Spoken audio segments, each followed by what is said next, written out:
When it comes to horse racing, you can never have too much information. With TwinSpires, you can place your bets with confidence, whether you use handicapping insights like our Brisnet speed ratings, prime power and past performances, the guidance of our experts' top picks, or just choose a name that catches your eye. Yes! No matter how you pick your horse, bet with TwinSpires. And now you can race to victory with TwinSpires tournaments.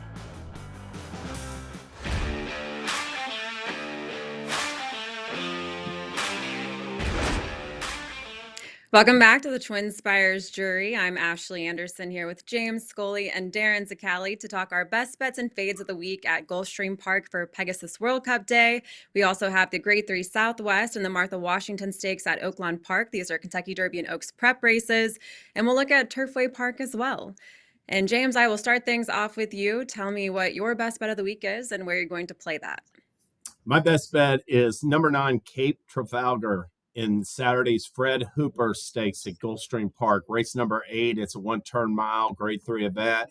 I love the cutback in distance for this one-turn specialist.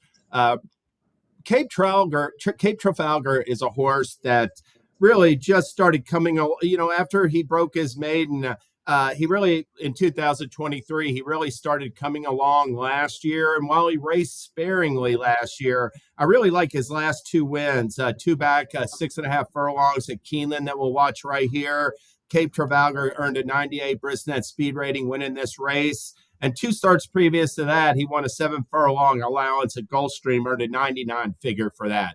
Even when he broke his maiden in a one-turn mile at Gulfstream, Cape Trafalgar earned a 99 speed figure. I think, obviously this like one-turn mile distance is a perfect fit for him, I believe. And I just think that last time out in the Harlan's Holiday, that race was coming off a 2-month freshening, and Saffie Joseph just gave him gave him a try at 2 turns. He hadn't run at 2 turns since he was a maiden. Obviously never won at the distance, but I'll say this about his last effort. He broke on top. He got stuck down on the inside, and he never quit trying, finishing 4th in that Fred Hooper at a mile and a 16th distance. That effort is going to tighten him up for his second stakes appearance in the Fred Hooper. Cape Trafalgar is going to love the cutback and distance, and his numbers, I've referenced them. He's earned 96, 98, 99 figures in his last 3 wins. Those are on par with his main rivals. So I'm looking for a big showing on the cutback and second stakes attempt on Saturday from Cape Trafalgar. Yeah, it's an interesting race, Ashley, because I thought Rocket Can was going to come out of here and possibly go into Pegasus, and even Tumbarumba, and they both come out of the Harlan's Holiday and appear here. I agree. I do think the cutback is going to help Cape Trafalgar more than the other 2, which I'm a little bit dubious of. And I thought Little Vic was an interesting horse down inside, stretching out from 7 furlongs to a mile with a ground-saving journey that could be utilized a little bit in the exotic. So 8-1 Cape Trafalgar and 6-1 Little Vic, I thought was an interesting combination, exactas tries, and even in the multi-race exotics to try to beat the 2 chalks here.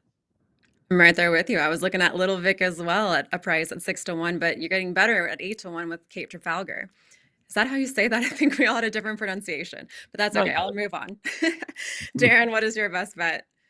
I'm going to stick at Turfway Park, one of my obviously favorite signals of the year. The Wishing Well Stakes is Saturday night, race number 6. We actually have a tournament on Turfway on Saturday as well, so be sure to check that out.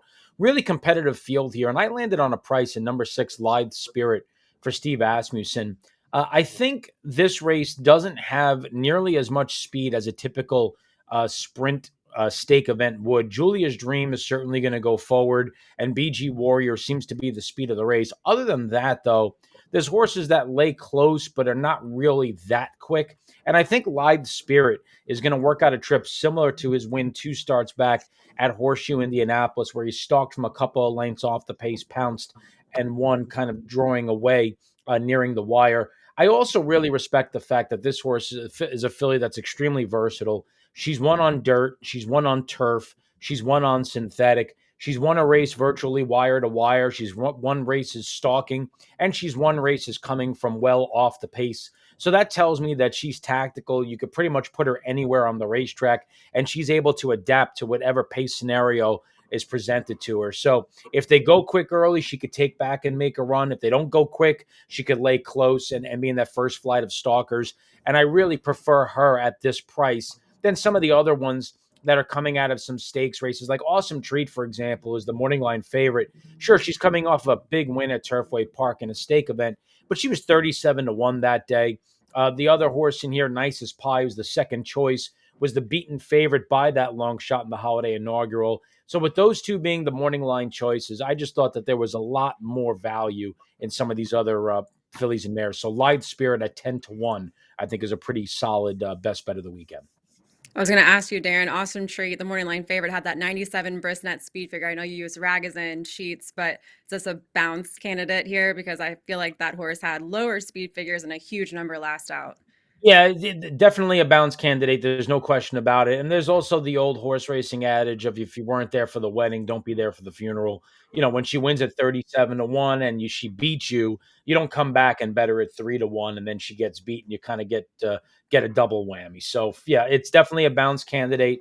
And I don't want to take her at 10% of the price that she was last time. I would say Steve Asmus is having a good meet at Turfway, 6 wins, and he and Joseph Ramos, Ramos has ridden 5 winners for him over the last 60 days. So it's that, definitely a good combination. It's proven to be a good combination at Turfway this winter. I will take it to the Grade 3 Southwest, and we'll get Darin and James's picks a little bit later, but I will go ahead and give out my pick. It's my best bet of the week, and it's number 6, Sandman at 5-1. I was a little surprised I ended up on this horse. I wasn't the biggest fan of Sandman as a 2-year-old, but I think this is an ideal pace scenario for this late closer. A lot of money is going to come in on gaming for Bob Baffert, Patch Adams coming off that 10-length maiden win, who's 5-2 for Brad Cox. But Brad Cox is pretty cold at Oaklawn right now, and gaming has yet to prove himself at a route. So I'm going to take a chance with Sandman coming off what I thought was a career best effort last out at a mile at Oaklawn, had a 91 Brisnet speed figure and a 104 late pace rating. So I'm going to look for him to rally late and win here. And Mark Casse is winning at a 38% clip at Oaklawn, a very high percentage trainer. So Sandman at 5-1 for me in the Southwest. And I will I'll wait tell you right now that those fractions, you saw it right there in the stretch. I mean, I thought that big boat ran a huge race, had everything his own way. I thought in most allowances for 3-year-olds in America, he would have won that race handily. It took a huge effort to beat him that day, I thought. We'll talk your all's picks a little bit later, but let's move over to our fades of the week. And Darin, what is that for you? Yeah, so I'm going to go into the Pegasus World Cup Turf. I don't have necessarily a pick to win, but I don't like the chalk in here. And I mean, for me, Nation's Pride in this spot is a horse that at 2-1 or anything short of that, I just want to play against. I watched that race actually live that he's coming out of in that Bahrain Turf Cup, where he didn't pick up his feet at all that day. And got beat by Spirit Dancer, who was a 2-time winner of that race and seemingly only runs well at Bahrain. I know this horse won the Arlington Million. That wasn't a race that really impressed me. It was a short field, and I thought he had a very good trip that day. I think he needs to find the right spot and the right field to win. I know he's 10 for 19 lifetime. He's won half his starts. I don't want to take anything away from a horse that's won $3.4 million, and he's a multiple Grade 1 winner. But typically when he wins, he's beating, from my money, a second-tier Grade 1 field. And maybe this is not the strongest Grade 1, and maybe that's going to put him over the top again because he's got wins over horses like Integration already. But I just think there are other horses in here that can jump up at any given notice that are very sharp right now, can work out a trip. The horse that does intrigue me quite a bit at a price is Spirit of St. Louis, who I thought ran exceptionally well, beaten only 2.5 lengths by Carl Spackler, an eventual Breeders' Cup winner, More Than Looks in the Keeneland Turf Mile, and then came back to win again.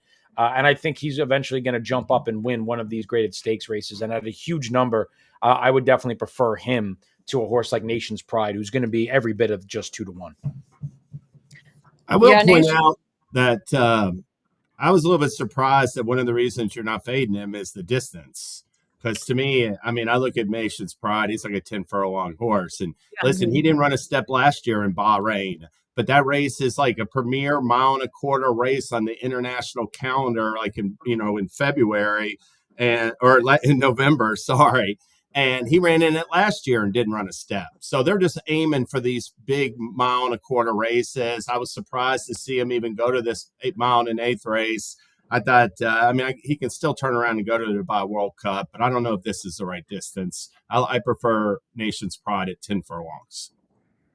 And we'll talk our picks a little bit later for this race as well. But James, let's turn it over to your fate of the week. My fate is No Balls in the Saturday's Gulfstream Park Turf Sprint. That's race number 8 or race number 5, excuse me. Race 8 was my best bet. No Balls, he's the 7-2 morning line favorite.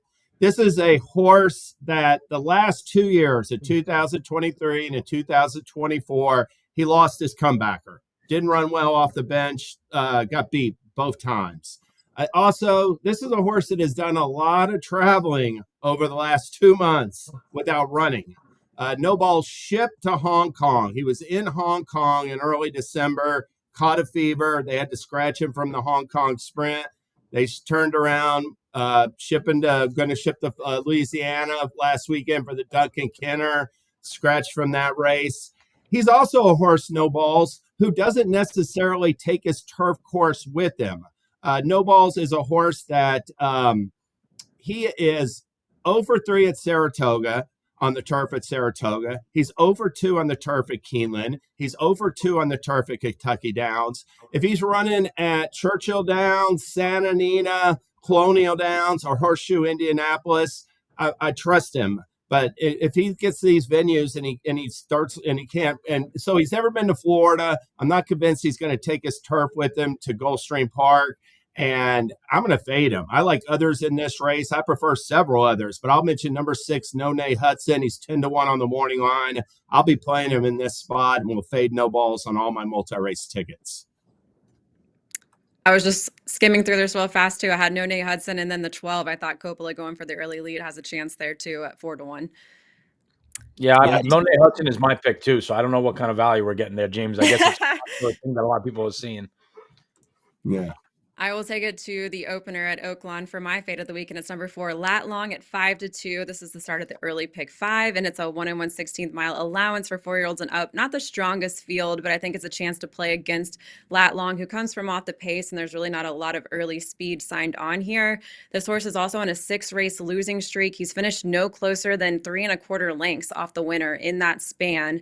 And so I'm going to look elsewhere. There's 2 horses who I think will go toward the early lead. You've got number 6, Gewürztraminer, which is not a bad white wine, by the way.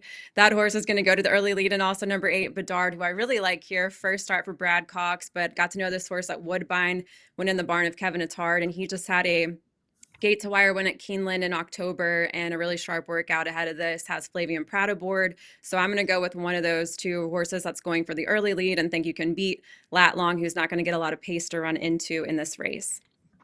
Yeah, I totally agree. And I actually thought Baddest Good Boy was really interesting. He debuted very late for Norm Cassie. They showed a lot of patience getting this horse to the races.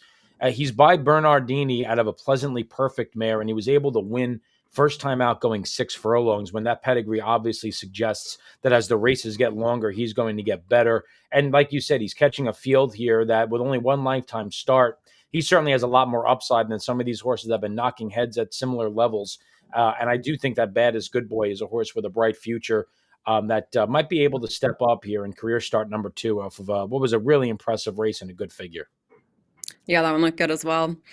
We're going to move over to our promo section, but first wanted to mention, as I have recently, that tickets for Derby Week go on sale on January 30th at KentuckyDerby.com. So definitely head there to get an early start and get those tickets ahead of time for the 151st Kentucky Derby and the week leading up to the Derby as well. And at TwinSpires, we have a number of promos and tournaments this week, so I'll turn it over to Darin to talk about that. I just booked my Derby travel myself, so I'm looking forward to going into town. I'll be there all week, so I'll see you guys there. Yeah, we got a lot going on this week. Obviously, Pegasus coming up at Gulfstream, so we have 2 offers centered around Gulfstream. We have obviously one of our favorite promotions from our players, the money back offer. It's selected races, but it's all the stakes races that day. Forgive me, I forget all the exact numbers, but I think they start in race number 5. But if it's a stakes race, it has a money back opportunity to it. So be sure to be opted in. Obviously, all the Pegasus races and then some are going to be a part of this promo. And on top of that, Friday, Saturday, Sunday at Gulfstream Park all weekend long, 5 times wager rewards points at Gulfstream. So I'm going to kind of give you a little extra on top of that money back, a double incentive to play Gulfstream Park for this great Pegasus weekend with us at TwinSpires. And of course, great another action of tournaments. We've got tournaments coming up at Oaklawn Park. We've got tournaments at Turfway. We got a feeder coming up. Now the Friday feeders are really cool.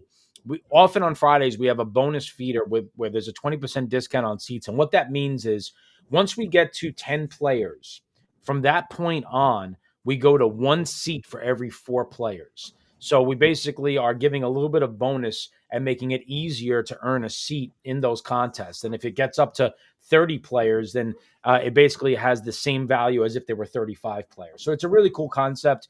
Those Friday tournaments have been really well received, and we see some really strong numbers in them. So be sure to be included in that. And we have a big one coming up on Sunday. Fairgrounds and Oaklawn together. It's $1,000 Kentucky Derby Betting Challenge NHC qualifier. We're guaranteeing 1 KDBC seat and 2 NHC seats. We're coming near the end of the NHC tour. The NHC comes up in Vegas in the middle of March. So this is one of the last opportunities to get involved in that. You can qualify for those in feeders throughout the week as well. And if you don't qualify through a feeder, of course, you could pony up the $1,000 and get involved there. So a lot of great stuff this weekend coming up, guys. We even have Turfway Park Saturday night. I know Blaze wanted to give them a shout out. $160 to get into the February 1st KDBC qualifier. So usually Wednesday through Saturday, 2 tournaments a day. The other days, usually 1. But they've been well received. Over 1,000 TwinSpires players have participated in our tournament so far, which is awesome to see. And Saturday, Blaze and I, Abby Huffman, Austin Hines will all be up at Turfway doing on-site coverage. So check that out on our social channels. And we will be doing a paddock preview of the Wishing Well. So might piggyback off your pick, Darin. We'll see. I haven't finished my handicapping. We have a filly running in the first race. Let me know how she looks if you see her. Okay. Well, instead of our what else we're watching for, we're going to go through our picks for some of the major races happening this weekend. And we're going to start with the Pegasus World Cup. Darin, I will start with you. Who is your top pick in the Pegasus World Cup? Yeah, I'm going to take the horse that nearly pulled off the upset last year, and that's number 5, Krupi. He ran very well last year, finished 3rd behind National Treasure and Senor Buscador, coming from dead last that day. Now, obviously, he's a horse that is completely dependent on pace and trip, and I definitely admit that. But I am getting a big number on this horse. And when you take a look at how this field stacks up, Mix 2, Saudi Crown, New Grange, all want to go forward. You know White Abario doesn't want to be that far behind. You know Stronghold doesn't want to be that far behind. Skippy Longstocking doesn't want to be that far behind. And Locked doesn't want to be that far behind. I know Gulfstream plays very kindly to speed on days like this, and I concede that point. There's a lot of horses, though, that want to be on or near the lead here. And I think that's going to really set things up for a horse coming from off the pace. So why not take a horse at a price that's proven going in this race at this trip at Gulfstream Park, who rallied into things. He doesn't have to win the race for me to make money. You know, if I key off of him up and down in exactas and tries, and he can run second even, I could certainly have the opportunity with him being a big number to cash some nice tickets. So Krupi is the horse that I'm going to be building my tickets around. Hopefully he gets the setup that I think he's going to get. He's finished in the money 7 times from 11 tries at this distance, so certainly one to include in your exotics. But I'm going a different route for my top pick, and James, I think you are as well. What is your top pick? My top pick's Locked, number 11. He missed most of his sophomore 3-year-old season, came back with crushed allowance rivals. And then second start back came in the Cigar Mile in early December. And I thought both the runner-up and the third place finisher ran big that day. And they just ultimately proved no match for Locked in the stretch, who won going away by 1.5 lengths. And it wasn't just the margin of this win or the triple-digit brisnet speed and late pace numbers he earned. But that, to me, I just thought, I just think he looks like, we could say like Milligan out here. And like I said, I bet Milligan. I thought he was going to run a big race. I thought he ran this race. I thought he ran absolutely the best race he could, Milligan. And Locke just blew by him in deep stretch going a 1-turn mile. I left that race thinking he had plenty more to offer. Won that race. He's only going to get better at longer distances. And, I'm optimistic. I don't know how it'll go, but I'm optimistic. Saudi Crown, White Abario, maybe even Mystic Dam will take a little bit of money. And maybe I can be 2-1 or higher with Lock because I'm going to play him to win as long as he's not too short in the Pegasus World Cup. Ended up at a somewhat short price too with Wide Barrio, 3-1. I was looking at both Safi Joseph runners, and I almost went with Skippy Longstocking, but ultimately for me, it was the workouts that Wide Barrio has posted recently. He's been sprinting at 7 furlongs his last two since transferring to Safi Joseph's barn, stretching back out in distance. That's a high percentage win for Safi Joseph, going from back-to-back sprints to a route. He's the 20% winner, and then Irad Ortiz Jr. is aboard.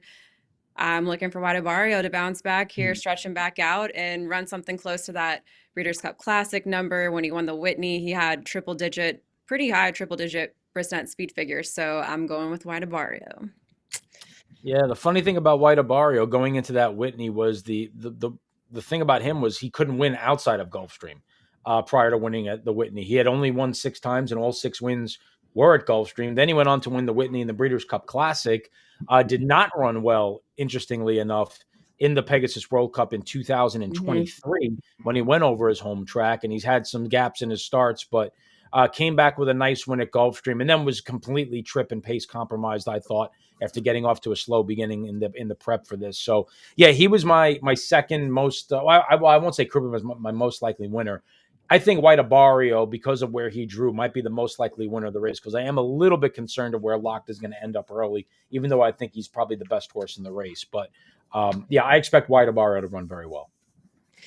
Let's move over to the Pegasus World Cup Turf, which is, I believe, a race earlier on the card. James, what is your top pick?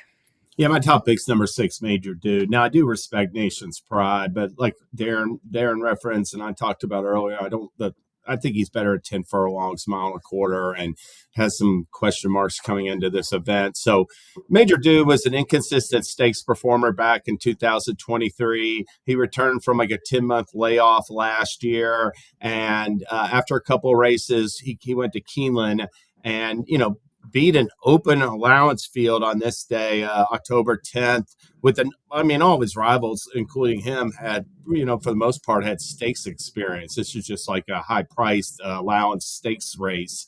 And I like the way he drew off late there. I thought he took another step forward, winning the Grade 2 Fort Lauderdale.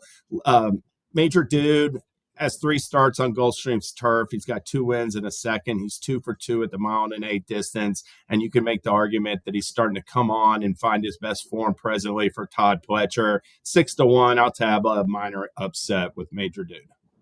I really like that play. I almost went with this play, and then I saw you turn this in and I decided to go a different route just to shake it up. But this is a horse for the course, 2 for 3 with a runner-up as well from 3 starts, and 2 for 2 at the distance. Really like his last start as well.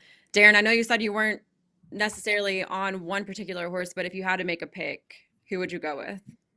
If I had to make a pick, I would actually make it Formidable Man as my top selection for Mike McCarthy, who's really did good work last year and wrapping up his season down at Del Mar, won the Grade 1 Hollywood Derby over a next out winner, won the Del Mar Derby over a next out winner, was a good second behind Trickery in the American Turf, who's a nice horse. And I think he's going to lay forward, and the 1 1/8 is certainly right in his wheelhouse. So at a price, that would be my top pick. I would build some tickets with him in Spirit of St. Louis at big numbers as well. A horse that I think, as I mentioned earlier, has a lot of ability. And I think, again, the 1 1/8, I don't think is any issue for him whatsoever. He's won at this distance as well. But for me, the key to this race is fading Nation's Pride out of there. And really, if you do that, I think you could really hit something that could pay boxcars. And I wonder about this Mi Hermano Ramon. This is a horse to me. I think his last 2 efforts are excellent. I really liked his win in the Seabiscuit. I liked his runner-up effort to Johannes last time. And I think if he was trained by, Phil D'Amato or somebody high profile other than Mark Glatt, he'd be a shorter price on Saturday. So I think you might get a little bit of a chance at a price with this horse. He's in good form. I believe didn't Mark Latt enter him once he saw that Johannes wasn't going to be in the turf, and just barely missed against Johannes last out, who then ran really well on the Breeders' Cup card. So that horse has me interested as well. But I ended up going with a Shug McGahee exacta. I'm looking for integration to have a better run in the Pegasus World Cup Turf this time around. He obviously had a really good start to his 3-year-old season and then snapped a 3-race win streak in this race last year. But it seems like maybe he's turning a corner. He won the Red Smith last out at Aqueduct, and Shug McGahee came out and said that this is a better horse than what we saw last time in the Pegasus World Cup Turf. So I'm going to play him in an exacta box with his stablemate Battle of Normandy, who's a huge price at 20-1 on a 4-win streak at the moment. Just won a grade 3 at Churchill Downs at 1 1/8 and has Jose Ortiz aboard. Jose Ortiz is winning at a 20% clip. Both of these horses have put in really sharp workouts ahead of this start, so I'm gonna go with a Shug McGahee 1-2 exacta here. I think integration. I mean, he was 6-5 last year, ran fifth. It's his worst finish in a stakes race. But I think if he does carry his form forward from that Red Smith and prove best in this Pegasus World Cup, there's no reason why he won't be, perhaps the best American-based turf horse, in 2025. It's a really important test for him because everybody thought after his 3-year-old season it was going to be top class. He still has a chance to get there at age 5 in 2025. I actually thought he got a bad ride in this race last year. I mean, there was nothing wrong with the ride for the first maybe half mile or so, but Tyler Gaffleone had him buried on the inside, and he tried to make that move where you sit, and then angle out, and that works in some situations. But at Gulfstream Park, where this turf course has got some really tight turns and a really short stretch, when you try to make that move, you lose ground coming off the turn, and he just got completely closed off and had nowhere to run into the last 16th of a mile. I'm not saying he was going to win, but I don't necessarily think he was going to run fifth either with a more clear run. So I definitely expect him to run well. And I think I also saw today that Siege of Boston is scratched out of this race. So I'm assuming that means that Fort Washington gets in, which is a little bit interesting because if you do like Major Dude, like James does, Fort Washington ran very well closing against him last time over this course and trip, beating just the neck. Be curious to see who rides him because Jose Ortiz was listed to ride, and he's also listed on Battle of Normandy. So I guess we'll have to see how that shakes out. But I'm assuming Fort Washington will draw in with the scratch of Siege of Boston, and if he does, he's got some exotics appeal. On that note, real quick too, Frankie Dettori is picking up the mount on integration, so always good to have a world-class rider. I didn't be honest with you. I didn't like the way up. he rode him. I didn't like the way he rode him at Keeneland either when he rode him in the turf. I'm not at Keeneland. I'm sorry. Yeah, at Keeneland. No, it was at Keeneland. Yeah, it was on yielding turf. Yielding turf, and he had him 5-6 wide all the way around the racetrack. So he gave him the exact opposite ride that Gaffleone gave him, and I didn't love either one of them. Hopefully a better ride this weekend. We're going to take it over now to Oaklawn Park for the Southwest, and this is a Kentucky Derby prep race worth 20 points to the winner. I just talked to owner Ted Bowman, who owns he owns Speed King, and you can check that out on KentuckyDerby.com, our social channels later this week. But I will turn it. Actually, I already talked about my pick. I'm going with Sandman, so I won't say much more on that. But James. Yeah, I'm on Sandman too. Sandman's number 6, 5-1 in the morning line. Listen, I agree with what you said. I thought he looked extremely promising breaking his maiden the second time out, and he just needed more time in my eyes because he ran terribly in his next 2 starts against Stace Company, much slower than he did in that maiden win. But I thought this race was real, like a big time step forward. Showed a level of professionalism to run down this loose on the lead Speed, who had everything his own way and looked home free in the upper stretch. I just thought that was a big time effort at a mile distance that is, less than his preferred distance. And I think he'll improve off of it and be much better, much more formidable this time around versus stakes rivals than he was last fall. Darin, what about you? Yeah, this was going to be boring because I was going to pick Sandman, and then I got the Ragas and Cheats. Yes. We talked last week about the Silver Bullet Day, where I made Simply Joking my bet because I said from a Ragazin standpoint, she was just much faster than everybody else in the race, and she actually regressed 4 points and still won, which was my point there, is that somebody else really needed to improve. Somebody else really needs to improve here because Patch Adams ran a 7 in his maiden special weight win. The Kentucky Derby winner typically runs like a 5. So this horse ran a 7 in this monstrous performance, which not only is it, a good Ragazin figure, it's a good figure across the board. And boy, oh boy, does it pass the eye test as well as you watch this horse just level off and draw clear from the competition. Nobody else in this field has run faster than a 13. So 6 points on Ragazin is a lot. So he needs to regress, which he could. I don't expect him necessarily to run a 7 again, but he needs He's never to been regress. no, sorry. Yeah, he needs to regress, and somebody else needs to take a big step forward. Now, the good news for you Sandman lovers, and I do like him in this race, is that of the horses that you look at, I think he's the most likely to improve because he paired up a previous top from 3 starts back last time with the 13 and a quarter. So I think he can move forward a couple of points. Sandman has to come back a couple of points, but for me, it's an ice cold exacta 7-6. Those are the two that I think stand out. Darin, you mentioned Simply Joking in the Ragas and Figures. Her stablemate is in the Martha Washington, Her Laugh. Yep. But is that going to be your pick, or are you going a different route here?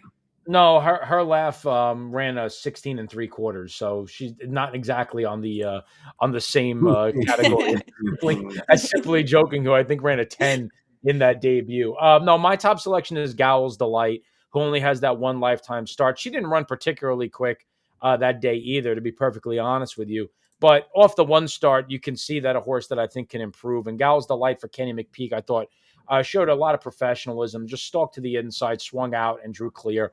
McPeak has debuted some horses that have run some really big races in spots.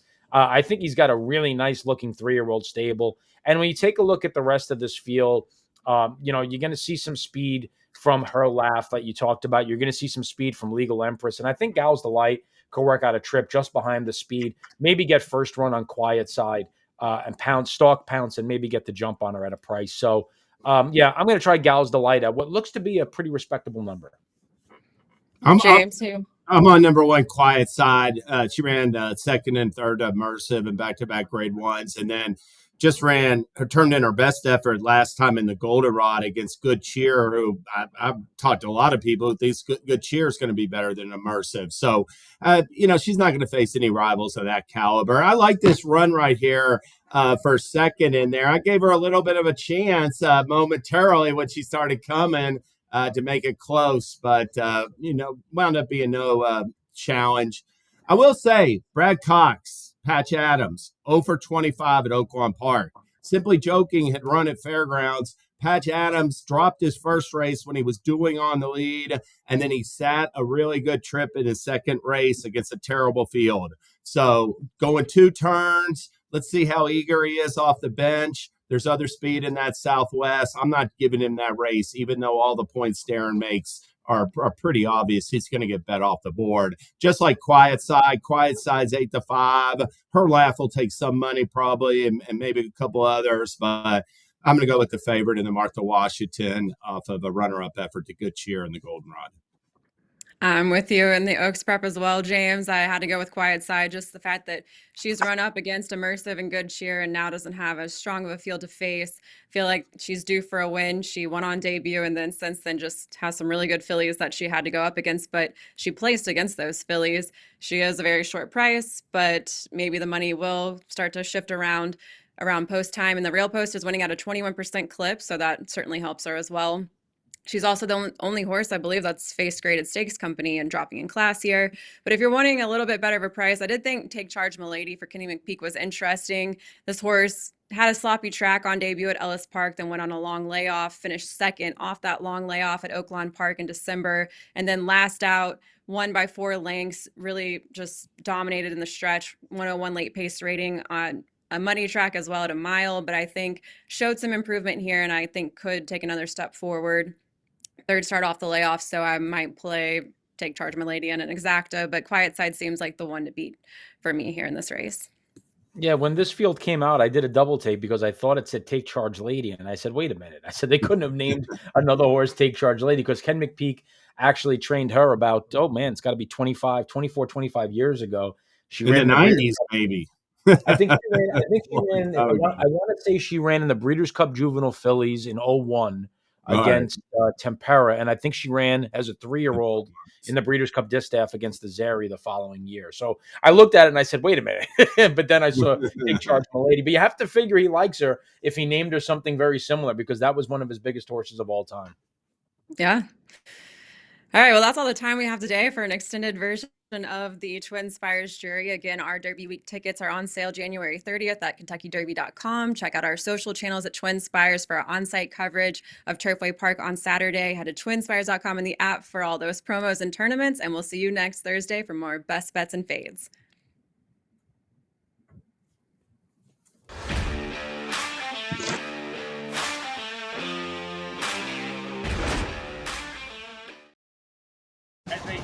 When it comes to horse racing, you can never have too much information.